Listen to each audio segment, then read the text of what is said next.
सोचिए, एक 23 साल की लड़की जिसके हाथ में तलवार है और सामने पूरी अंग्रेजों की सेना, चारों तरफ गोलियों की बारिश, लेकिन वो पीछे नहीं हटती, क्योंकि ये सिर्फ एक लड़ाई नहीं थी। ये उसकी इज्जत, उसका राज्य और उसकी आज़ादी की लड़ाई थी। इतिहास उसे एक नाम से याद करता है, झांसी की रानी लक्ष्मीबाई। कहानी की शुरुआत होती है साल 1828 में। 19 नवंबर 1828 वाराणसी में एक बच्ची का जन्म हुआ। नाम रखा गया मणिकर्णिका। घर में प्यार से उसे मनु बुलाया जाता था। उसके पिता मोरोपंत तांबे मराठा साम्राज्य से जुड़े एक विद्वान ब्राह्मण थे और उसकी मां भागीरथी बाई एक धार्मिक और साहसी महिला थीं। लेकिन मनु की जिंदगी आसान नहीं थी। जब वो सिर्फ 4 साल की थी तभी उसकी मां का देहांत हो गया। अब उसके पिता ही उसके सब कुछ था। मनु का बचपन आम लड़कियों जैसा नहीं था। उसे गुड़िया से खेलने के बजाय घुड़सवारी, तलवारबाजी और युद्ध कला पसंद थी। वो अपने दोस्तों के साथ किले में खेलती और खुद को एक योद्धा की तरह तैयार करती। धीरे धीरे मनु निडर बनती गई। साल 1842 जब मनु सिर्फ 14 साल की थी, उसकी शादी झांसी के महाराजा गंगाधर राव से कर दी गई। शादी के बाद उसका नाम बदलकर रखा गया लक्ष्मीबाई। अब वो झांसी की रानी बन चुकी थी। झांसी का किला उसकी जिम्मेदारी बन गया।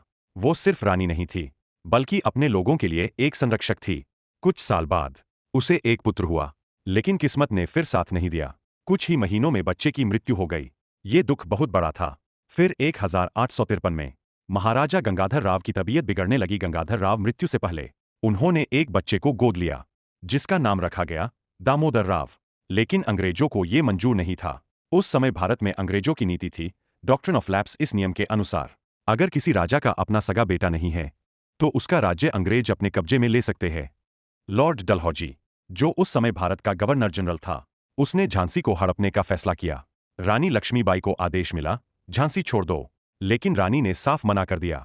और तब उन्होंने वो ऐतिहासिक शब्द कहे, मैं अपनी झांसी नहीं दूंगी। मार्च 1858 अंग्रेजों ने झांसी पर हमला कर दिया। जनरल ह्यू रोज के नेतृत्व में ब्रिटिश सेना ने किले को घेर लिया। चारों तरफ से गोलाबारी शुरू हो गई, लेकिन रानी ने हार नहीं मानी। किले की दीवारों से उनकी सेना ने जमकर मुकाबला किया। हर दिन, हर रात लड़ाई जारी रही, लेकिन अंग्रेजों की सेना ज्यादा बड़ी थी और उनके पास आधुनिक हथियार थे। स्थिति धीरे धीरे कठिन होती गई। फिर एक रात रानी ने एक साहसी फैसला लिया। अपने बेटे दामोदर राव को पीठ पर बांधा, घोड़े पर सवार हुई और किले की दीवार से छलांग लगा दी। ये पल इतिहास बन गया। वो झांसी से निकलकर कालपी पहुंची, जहां उनकी मुलाकात हुई तात्या टोपे से।